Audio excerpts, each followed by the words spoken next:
Irani ka paralajmëruar Shtetet e Bashkuara për pasoja serioze në rast se përfshihen ushtarakisht në territorin e tij, duke e krahasuar një ndërhyrje të tillë me përvojën e dhimbshme të luftës së Vietnamit.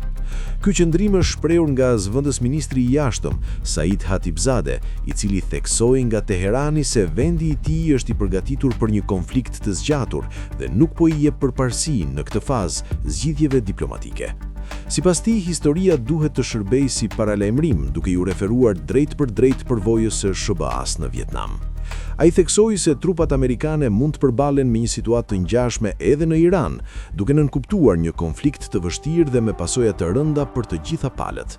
Deklarata e tij synon të theksojë rreziqet dhe pasiguritë që mund të sjellë një ndërhyrje e mundshme ushtarake.